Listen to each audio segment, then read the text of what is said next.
Snow was falling heavy on Winterfell, and the air was cold enough to bite through skin. The Great War had begun. Dead men walked the north, and Jon Snow, Arya Stark, and Bran were in the middle of it. The battle was cruel and bloody. Jon faced the Night King, sword in hand, his breath heavy, his heart steady. Arya moved like a shadow, killing whites with ease. Bran sat in the godswood, his eyes white, lost in time as the three-eyed raven. But this night, everything changed. Jon tried to strike the Night King, lone claw slicing through the icy air, but he was too slow. The Night King turned, faster than Jon expected, and with one cold hand he grabbed Jon by the throat. Jon gasped, struggling, but the Night King was stronger. He didn't kill him. No, he did something worse. His eyes turned blue. Arya, not far behind, saw Jon fall. Her heart skipped. She ran at the Night King with her dagger, the one made of Valyrian steel. She jumped, just like before, but this time, he was ready. He caught her mid-air. And just like that, Arya Stark, the girl who had no name, who had faced death and returned, opened her eyes as one of the dead. Meanwhile, Bran, sitting under the weirwood tree, saw it all in his vision. He knew it would happen. He had seen it already, but couldn't stop it. The Night King came to him slowly. Bran didn't move. He couldn't. You knew, the Night King whispered, not with words, but through the wind and the cold. Yes, Bran replied, voice low. Then you knew I would take you too. And so he did. Not by force, not like the others. Bran accepted it, coldly, like he accepted all things. His eyes turned ice blue, not from pain, but from purpose. Winterfell fell that night. The living didn't understand what had happened. They thought Jon died bravely. They never saw Arya turn. And Bran? He simply disappeared. The dead army grew stronger. King's Landing heard nothing. Cersei believed she had time. She drank her wine and waited. But her time was ending. Far north, Jon Snow stood in the snow, his face pale, his eyes glowing. He wasn't human anymore, but he remembered. That was the worst part. He remembered love, duty, Daenerys, Ghost, the Wall. He felt it all and felt nothing. Arya stood beside him, her face calm, still. Her needle hung at her side, but she never used it now. She didn't need to. And Bran ... Bran stood behind them both. Not a boy anymore, not even a man. Something else entirely. A mind stretched through time. 1,000 ravens flew above him, their eyes his own. They didn't serve the Night King.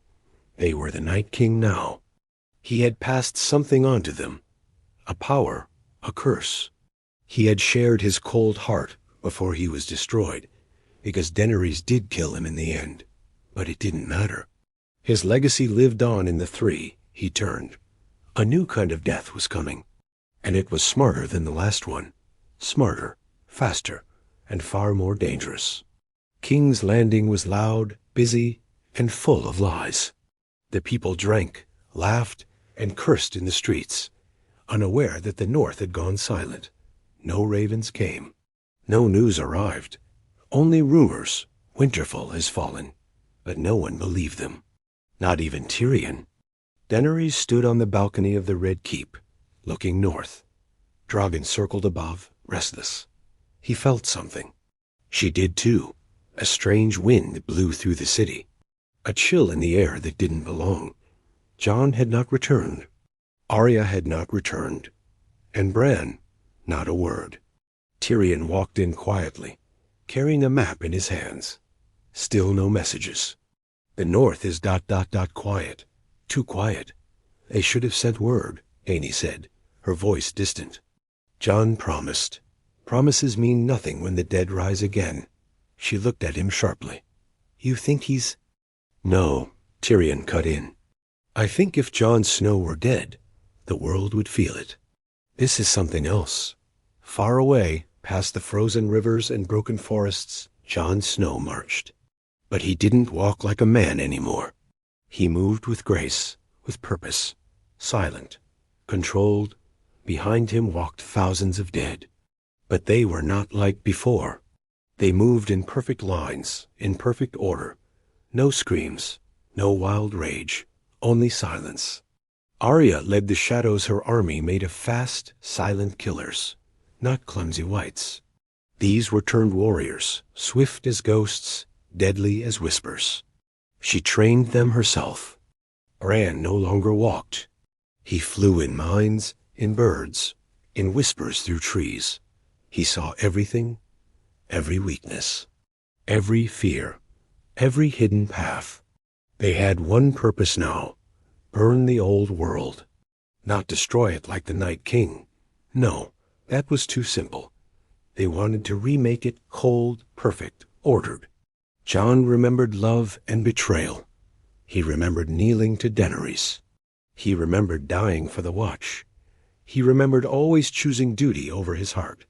Now he would have both, power and control. At night, he stood before a mirror of ice in an ancient cave, deep in the ruins of the old gods. "What are we now?"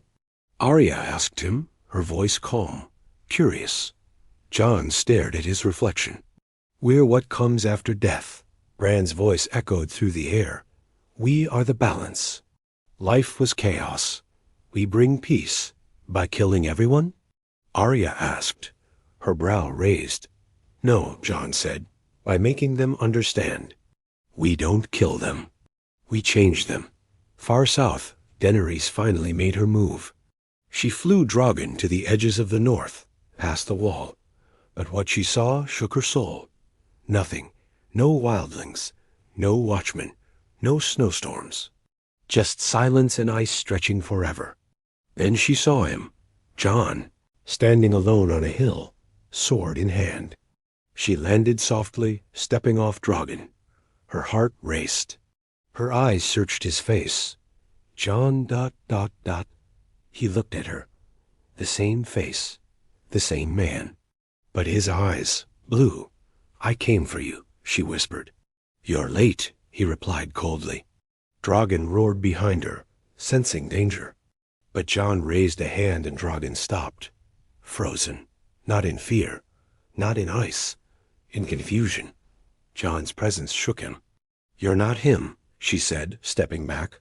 "I am," Jon said. "But better now. I see clearly." She pulled back, reaching for her dagger. Jon didn't flinch. Arya appeared behind her like a shadow. "Don't," Arya whispered. Dany turned, shocked. "Arya?" But she was too close. Jon nodded. Arya struck. The blade went deep into Daenerys' side. She gasped, eyes wide with betrayal. "You were always going to burn the world," Jon whispered, catching her as she fell. "So we saved it, our way." Drogon screamed and took flight, his cry shaking the sky, his heart broken. But even he knew. The world had changed. The fire in Drogon's chest burned hotter than ever, but something inside him shattered as Daenerys lay dying in Jon's arms. He didn't attack, not yet. He hovered in the sky, roaring, confused. His bond with her was strong, but now something darker pulled at him. A cold thread had wrapped around his mind, whispering, twisting. Jon looked up at the dragon he once feared and loved. His blue eyes locked with Drogon's wild, burning ones. "She was never going to give peace," Jon said softly. "Only fire and ashes." Drogon beat his wings hard, his massive body shaking the frozen ground. He wanted to destroy everything. But Jon took a slow step forward, his hand reaching out, not with warmth, but with cold command. And Drogon ... landed, bent his head, submitted. Far away in King's Landing, Tyrion-Lannister dropped his cup of wine. A sudden hollow pain passed through his chest. "She's dead," he whispered, eyes wide with horror. "Daenerys is dead." Varys' old letters came rushing back to him, warnings, whispers, suspicions about Jon's true nature. Tyrion had ignored them. But now Now he felt it deep in his bones. Something was terribly wrong. Inside the Red Keep, the walls began to sweat with frost. The cold was coming not from the sky, but from below. Arya walked into the throne room that evening, slow and calm. Her face was emotionless, her eyes unreadable. In her hand was a small dagger, bloody, familiar. She placed it on the cold marble floor. "This belongs here," she said, voice echoing. The guards rushed in, but they didn't see her come in. She moved like mist, like death itself. And then Bran appeared, wheeled in on a black sled of frozen wood, pushed by no one. The wheels didn't even touch the floor. They hovered slightly above, as if time bent around him. Tyrion met Bran's gaze. "You," he whispered. "You saw all of this, didn't you?" "Yes. You let it happen. It had to. The frost crept up the walls faster now. Paintings cracked. Stone chipped." "We tried your way," Jon said, entering behind them. His armor was blackened with frost, his sword shimmering with ghostly ice. "But your way always ends in blood. Ours begins with it. You've lost yourselves," Tyrion said, backing away. "This isn't justice. This isn't peace." Jon looked down at him. "No, it's the end of choice." And choice brought chaos. They didn't kill Tyrion. They let him live to watch. All of King's Landing watched the sky darken as snow began to fall in the middle of summer. People screamed. Crops withered. The air stung their lungs. A storm like none before had arrived, carrying silence, sorrow, and death. But not the same death. This was not the madness of the old Night King. This was intelligent, organized, beautiful. Bran took the Iron Throne, not by force, but by presence. The lords and ladies, the survivors, the ones who still believed in rule, bowed before him, not because they wanted to, but because they could no longer resist. He saw their hearts, their secrets, their guilt. They feared him not as a king, but as a god. Arya became his blade, silent and precise. She didn't lead armies. She led change one death at a time. The noble houses started vanishing, one by one, quietly, no mess, no war. And Jon? He became legend, the undead wolf, the silent king beneath the frost. He never smiled again. He walked with the dead, but remembered the living. And that was the curse. He felt every scream, every cry, every plea. But he didn't stop. The realm fell, not with fire, but with a whisper. The north became a sea of white. The south, a graveyard of silence. And across the narrow sea, word spread. The cold was coming. Across the narrow sea, whispers of what had become of Westeros spread like wildfire through ice. In the great halls of Pentos, in the golden streets of Volantis, in the blood-soaked arenas of Meereen, the tale echoed.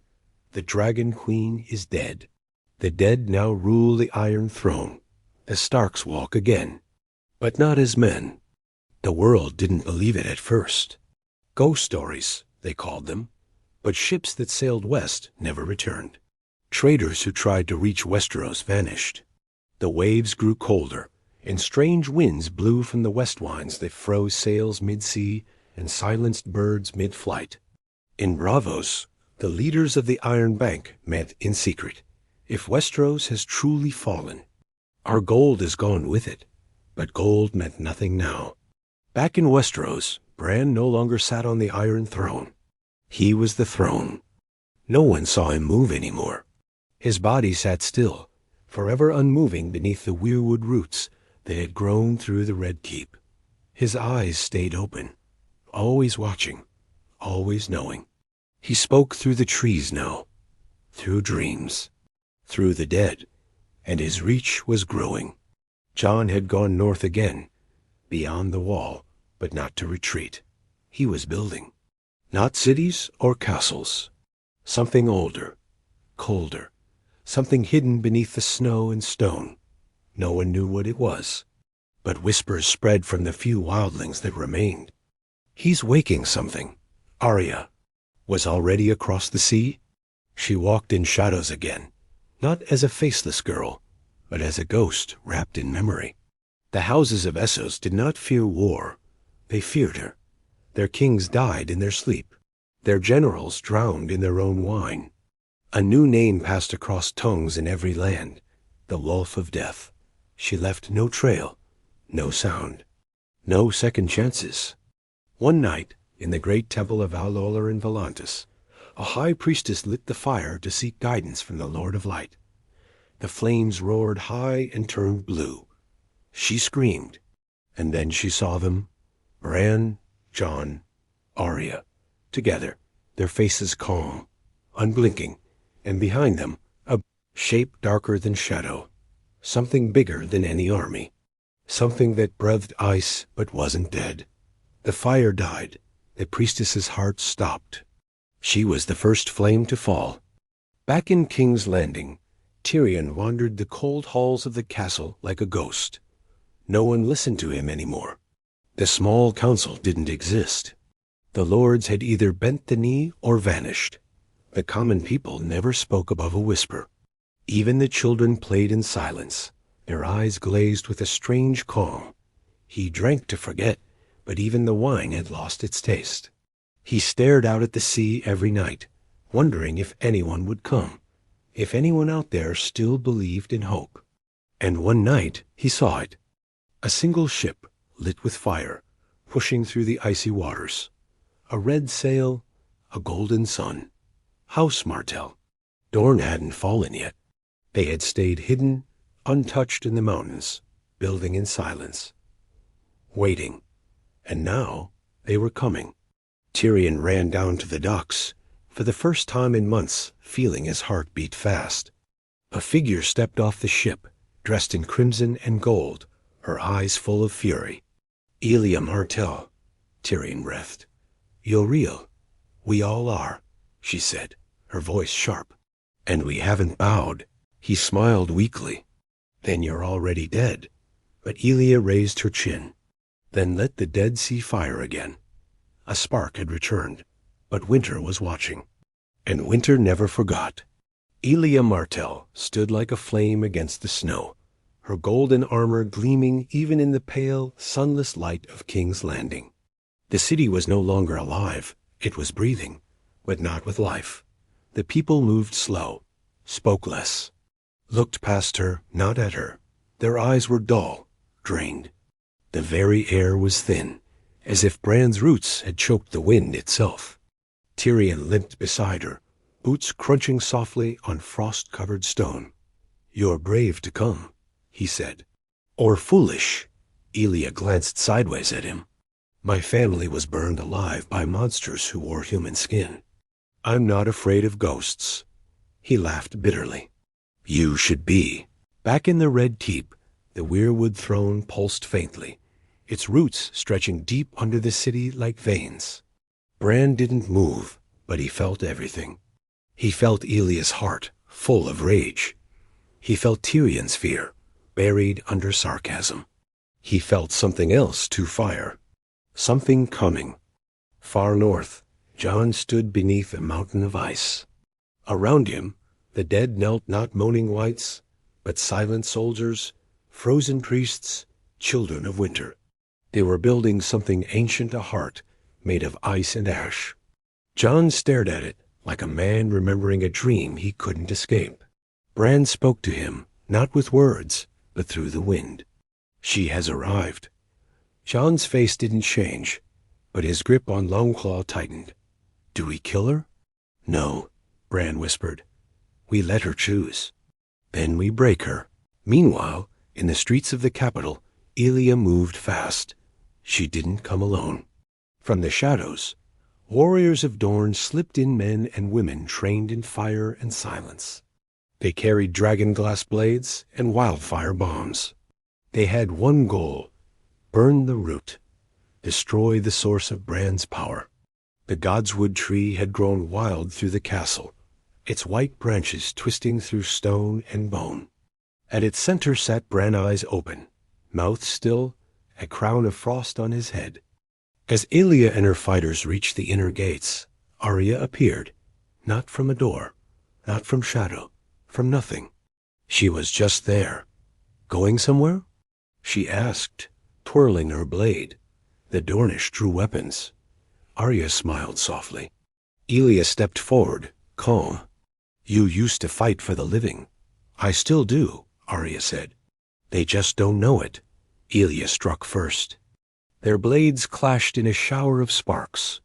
Arya moved like air, ducking, weaving, always 2 steps ahead.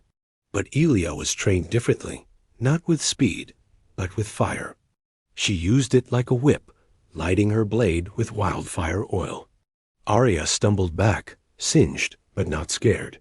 You can't win, Arya said.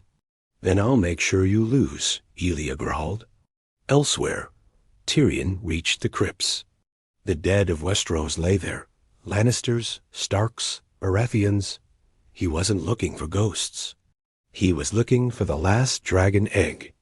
Because Varys had told him once, long ago, about the secret beneath the city. A weapon no one dared to hatch, until now. He touched the stone, warm, breathing. It was waking. But above them all, Bran whispered to Arya's mind, "Let her kill you. Let her think she's won." Arya blinked and smiled, and charged back into the fire. Their blades clashed again. Blood flew. Arya screamed. Arya fell. The godswood trembled. Arya stood over her, breathing hard, her own wounds deep. Her warriors pushed forward. One of them tossed a wildfire bomb into the roots of the tree. Boom! The earth shook. For a moment, it felt like Bran's spell had cracked. The cold stopped. And then, a scream echoed, not human, not beast, a dragon. Jon flew in, mounted on Drogon, his skin pale, his armor frozen to the bone. But Drogon wasn't fire anymore. His wings were ice. His breath no longer burned. It froze. The wildfire had awoken the frost. And now the true winter had come. The godswood burned green, but the fire didn't last. The moment the roots caught flame, the ice around the castle groaned like a beast in pain. The flames hissed and then died, snuffed out by an unnatural wind that moved without direction, without mercy. Arya stared, wounded and breathless, as Arya's body twitched. Then Arya rose. Her bloodied face cracked into a grin, her eyes now glowing brighter blue than ever before. "You almost did it," she whispered, voice hollow. "But almost isn't enough." Arya slashed again, wild and desperate, but Arya vanished before the blade touched air. A Dornish warrior behind Arya fell choking. His throat slit before he could blink. Another burst into frost. One by one, Arya moved through them like death incarnate, a ghost painted in blood. The roots of the weirwood pulsed again stronger. Bran was still alive. Beneath the castle, Tyrion struggled to carry the dragon egg through the crypt. It pulsed in his arms, heavier than any stone, warmer than the sun. He could feel it calling, hear a faint beat inside, like a heart waking after centuries of sleep.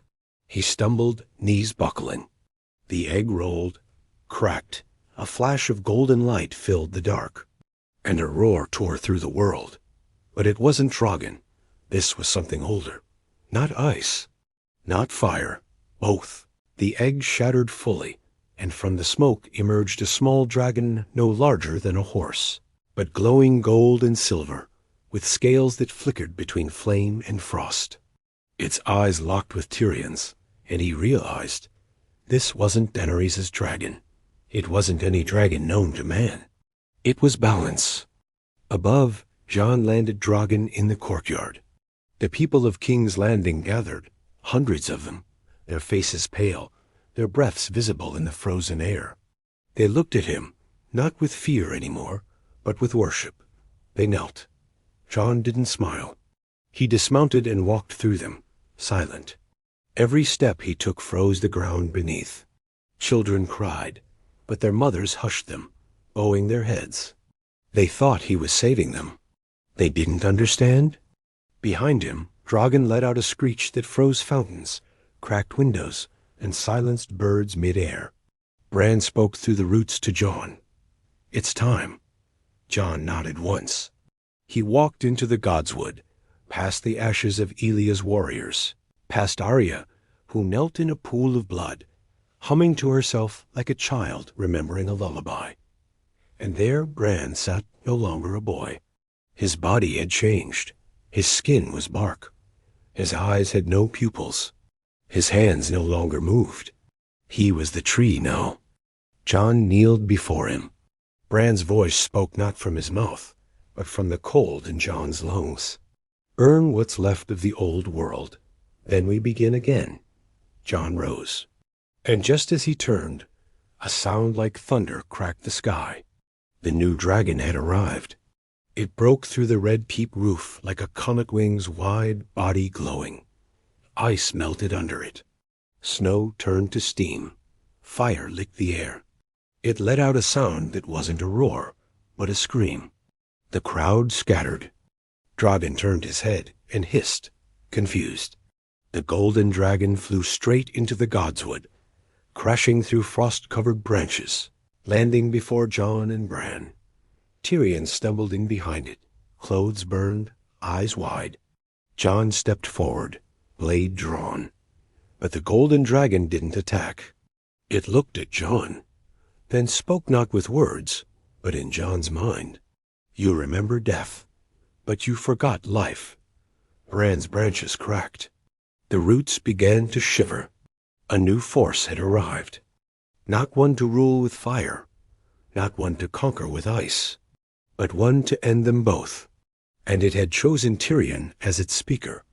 The balance was here. But balance always comes with a cost. The sky over King's Landing turned gold and silver, a storm of light swirling above the ruined Red Keep. People stopped running, not out of courage, but because their bodies simply froze in place. Not by magic, not by Bran's will, by something greater. The balance. It was no longer just a dragon. It was judgment. The golden beast stood between Jon and Bran. Its eyes burned with memory, not just of this age, but of every age. Old Valyria, the children of the forest. The first men. It had seen kingdoms rise and fall. And now it had returned to end the cycle. Tyrion limped forward, each step trembling beneath the weight of what he was becoming. He could feel the dragon's thoughts, billions of whispers, voices of the past, future, and something beyond time. His head spun. "Jon," he said, barely above a whisper. "Step back." Jon didn't move. Bran's voice surged through the roots again, louder than before, panicked for the first time. "Kill it, now." Jon raised Longclaw. Its blade, once clear and cold, flickered with ice, but the golden dragon blinked, and Longclaw shattered. Jon gasped, staring at the broken blade in disbelief. "You were never meant to be a god," Tyrion said, now standing between him and the dragon. "You were meant to die. But death loved you too much." Jon's blue eyes flickered. Not with anger, with remorse. "I didn't choose this," Jon said, voice cracking for the first time since his turning. "I just wanted to save us." "You did," Tyrion said softly. "And then you kept going." Behind them, Arya appeared again, slow, limping, her face now twisted by the magic inside her. She looked at Jon, unsure for the first time. "We can still win," she said. "We can fix this." But Jon shook his head. "No, we lost the moment we believed peace meant control." Bran screamed again, not with words, but through the trees. Roots lashed out, bursting from the ground, trying to grab the golden dragon, trying to crush Tyrion. But the dragon exhaled once, and the entire weirwood tree burned from the inside. A light so pure, so violent, so ancient, roared through the Red Keep. The frost cracked, the roots curled and screamed. Bran's barked skin blackened and split, and then he burned. Not like flesh, like a soul, gone forever. The cold broke. The spell shattered. People gasped as color returned to their faces. Birds chirped for the first time in years. Children cried real cries. Joy. Pain. Life. Jon dropped to his knees. The ice in his veins was melting. He screamed, hands clawing at the ground, his body trembling. Dragon cried above, wings beating the sky, confused and scared. Arya tried to run, but the golden dragon turned to her. Her face twisted. No, no, don't take this from me. It blinked, and she crumbled into ash. Nothing left, just silence. Tyrion watched as Jon collapsed, human again, but broken. The blue eyes were gone. But so was the fire. He was just a man. He looked up at Tyrion, tears running down his cheeks. I remember everything. Tyrion knelt beside him. Then do better. That's all you can do now. Outside, the people of King's Landing slowly stepped into sunlight, real sunlight. For the first time in years, warmth returned. The frost began to melt from rooftops. Flowers, crushed beneath years of ice, started to bloom from cracks in stone. The golden dragon circled the city once, then vanished into the clouds. Its purpose fulfilled. Jon stayed in the north alone, choosing exile once again, not because someone sent him, but because his guilt did. Tyrion returned the rule, not as hand, not as king, but as Balance's voice, a keeper of peace, not a wielder of it. And Bran? He never returned. The old gods died with him. A new age began.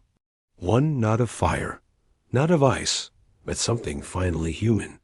And that was the cost of balance. The price of forgetting is always remembering.